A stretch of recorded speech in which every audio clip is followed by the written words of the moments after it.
Hey everyone, this is Martin, and I had to stop and think about it for a second. This is Martin, and we are on day 8 of the 30-day video series of going back to the land, finding a pathway back to the land. And before we get started today, we're going to be looking at more creative ways that you can start creating some income that you can put towards your land purchase fund. And but before we get started on that, if you can, I'd appreciate it if you hit the subscribe button and the notification bell below the video here. Turn the notifications to all, that way you'll get them all. And the other thing is that we started the videos, we stopped the videos, and decided to write a companion book called Back to the Land that goes along with the videos. You don't need the book to follow along with the videos. It just gives you a little bit, fills in a little bit more details, and gives you a place to scribble notes and things like that. And if you are interested in that, you can get it through Amazon. Information is down below in the description. If you want to get it for $3 less, there's information down there on how to do that as well. And what that is our initial run had more typos in it than what we had got out of the initial editing. So the cheaper one has some typos in it. Same information, just includes typos. Okay, today, day 8, what can you do?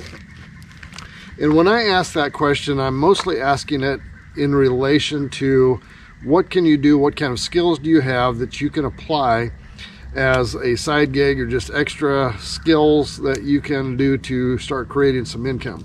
Now, everybody has skills. Everybody has things that they can do that that can generate income. Some more, some less, but everybody has something that they can do. And with us, my skills have always been woodworking and building and things like that. And it's something that I learned when I was very young and continued through school when I was in high school, taking all the shop classes and developing those skills more. And then when I got out, I was doing construction and woodworking as sort of a side gig to help increase my income. Are you seeing smoke? That's because there's a fire right there. We're in early October and it's kind of chilly out here, so we've been working with fire. Anyway, so those are some of the skills that I had when I started. I'm going to give you a few examples. Now, I'm not telling you got to go do this. I'm just saying that this is some examples. This is how you need to kind of think when you're thinking of how do I create extra income, things that I can put towards my land purchase fund for at some point purchasing my land for my back to the land journey. One of the things we did, this is one of my favorite stories. It has to do with dog houses, okay, of all things. And what happened was here comes Shelley, I guess. She may drag up a seat here. We had gone through a building demolition project with a friend of ours. And in the process of that, I ended up with all of the excess short cut off 2x4s and pieces of plywood siding and things like that that was involved in that project. And the trouble was, none of it was long enough to really do anything with. You remember that big pile of wood? I do. And I sat out in my backyard, and it was in October, just like it is right now. And I sat out there almost every evening for a week, trying to figure out, just staring at that pile of wood. And I was pulling nails out of it because there's a lot of nails in it, and trying to figure out what can I do with that to make it some money. And because we were really kind of broke during that time.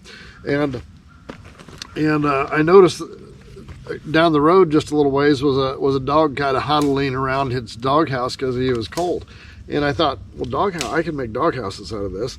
So I started making dog houses. It took me a skill saw, a hammer, a bunch of bent nails that I straightened out, and a tape measure, and that's all I did. And I designed 3 sizes of dog houses that I could build. And when the time, I ended up with like 40 some of these dog houses sitting all over my backyard. And I ran an ad in the local paper.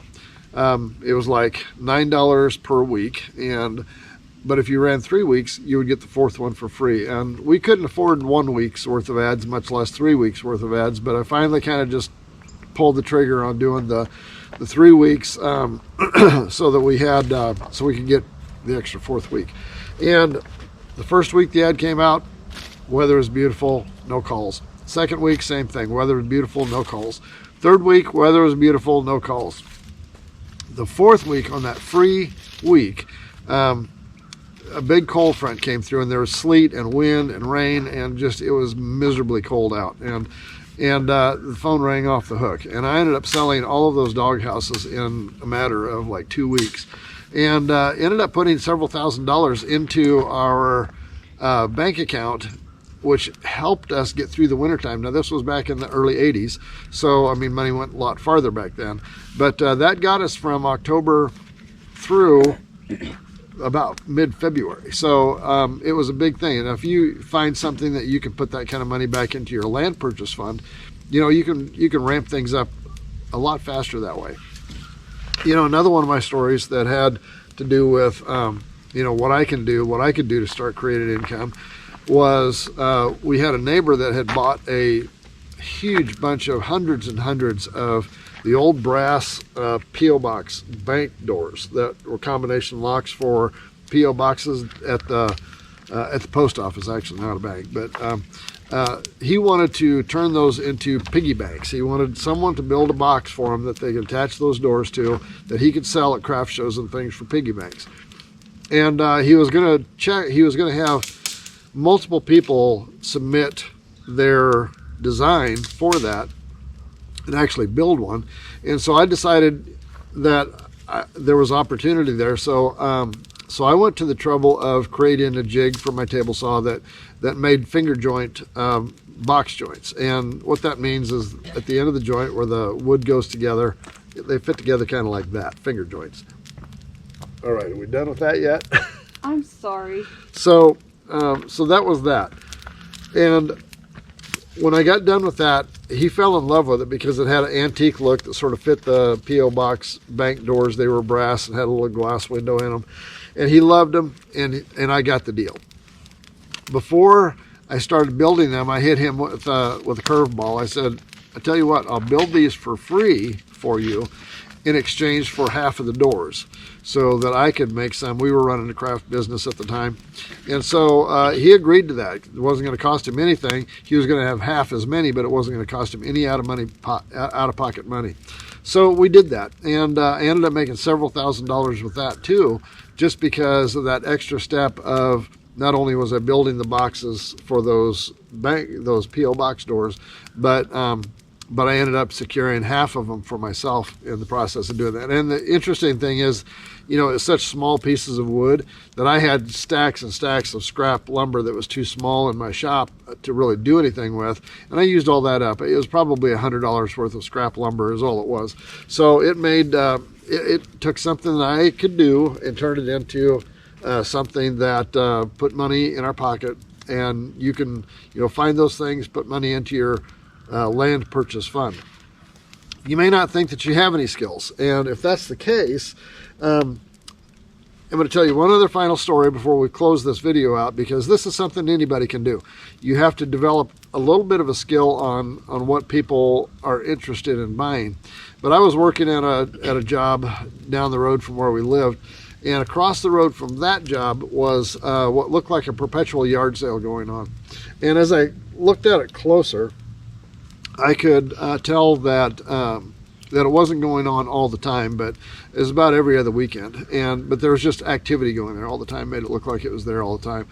And what it was I went over there and visited with the lady that was running this thing, and her routine was that she would go out and scour all of the yard sales around town on one weekend, buy anything that she thought that she could fix, rehab, clean up, resell for a profit, and she would buy it, haul it all back to her house, and then during the week she would spend her week getting those items ready for her yard sale.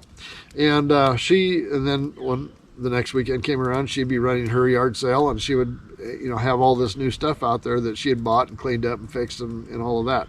And I asked her, I said, well, how does that do for you? And she was actually, that was her primary source of income, was doing that.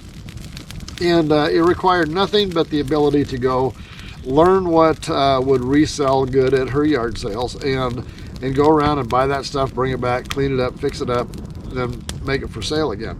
And she did very well with that because it went on for years and years and years. She was about 3 blocks down the road from where we lived, and it was just always there, and she was always making it, and she did okay. That was her primary source of income. If you could take something like that and turn it into an income producing adventure or venture that you can start putting more money back into your land purchase fund, then that's something that requires really not much in the way of tools. I mean, she probably got by with a screwdriver and some sandpaper and some paint, and that was about it.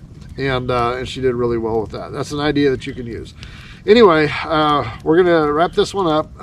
Find ways, think outside the box, look at what your resources are, figure out things that you can do that you can start directing money towards your land purchase fund, and be creative with it. The more creative you are with it, the better it is. Remember, hit the subscribe button, the notification bell, and we'll see you tomorrow. If you've enjoyed this video, give it a like and a share, and don't forget to hit the subscribe button down below and the notification bell. See you next time.